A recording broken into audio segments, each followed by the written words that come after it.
Hi, I'm Sarah with Dandelion Seeds Positive Parenting, and today I'm here to talk to you about what to do when there is a disagreement, just your typical everyday garden variety disagreement between your child and your significant other, where either you feel the need to intervene or your child asks you to intervene. It's really tempting, especially if we are the more gentle of the two parents, to want to control the exchanges between our co-parent and our child if we feel that if we feel that the other adult is not handling it as peacefully as they should. Now, here is point number one to keep in mind. You, unfortunately, cannot control their relationship. What you can do is model what good, healthy, peaceful parenting should look like. You also can and should have mutually respectful, loving, supportive discussions with your co-parent about how and why to be more peaceful. But in the moment when your co-parent is not being entirely peaceful, it's important to remember that that other adult is the one who owns the interaction between them and the child. Whenever you can, allow them to manage that interaction.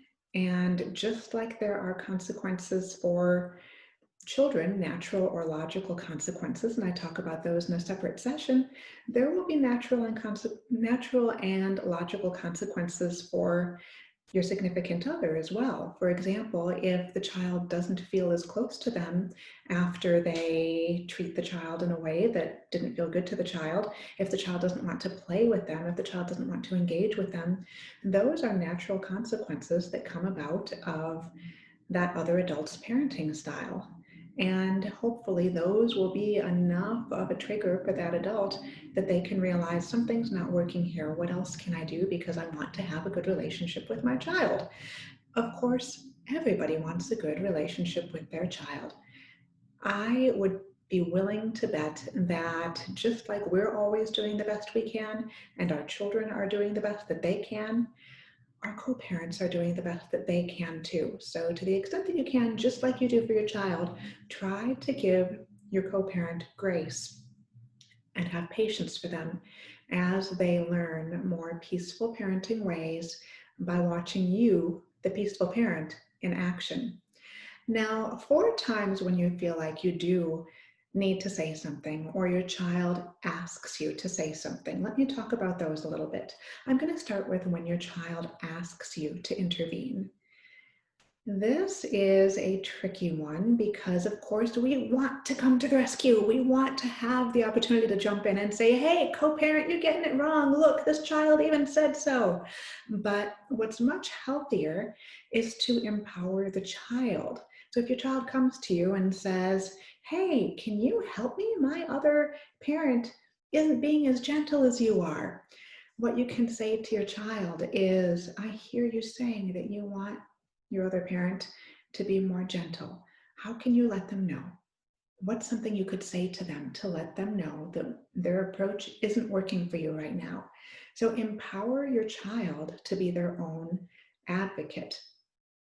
Now, if they say, no, I need you to do it, or you do feel the need yourself to interject, to intervene, go in as neutrally and as peacefully as you possibly can, not in attack mode. I know particularly, as mama bear myself or as papa bear for many of the daddies that are out there, if we feel that the other adult isn't being gentle, we want to go into protective mode for our cubs, for our little ones, and give them the voice that we want them to have. That usually backfires. I'll be really blunt about that. Usually what happens then is that the other adult gets defensive, and next thing you know, you have a three-way conflict going on. Well, that certainly doesn't work to de-escalate an already escalated situation. Much better is to go in observer mode. As neutrally as possible, go in and say what you observe. You might say, for example, I notice that there's a lot of tension in the room right now. I'd like to understand what's going on. Even if you've been there the whole time, even if they say, you've seen what happened. Yeah, I did. Help me understand your hearts and encourage both your co-parent and your child to use their I feel statements rather than accusatory, he did, she did, can't believe they did this awful thing.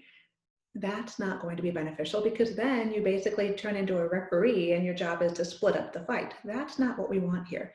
What we want here instead is for you to empower your co-partner and your child to say things like, I feel hurt when, I feel angry when, I feel sad when, and instead of using blaming language, help them get to the core of what they are feeling. What do they feel inside? Because so many conflicts arise simply because we don't understand what the other's emotional experience is. And 99 times out of 100, if we understand one another's heart, that helps drive empathy and compassion, and therefore a willingness to slow down, back up a bit, and see what we can do to understand the other person's perspective, be it the big person, the adult, or the child. Do your best to stay peaceful, do your best to stay neutral, be the observer, and help them come up with solutions rather than jumping in and suggesting your own and having it just escalate for all of you. I hope these tips help, and I'll look forward to seeing you again soon.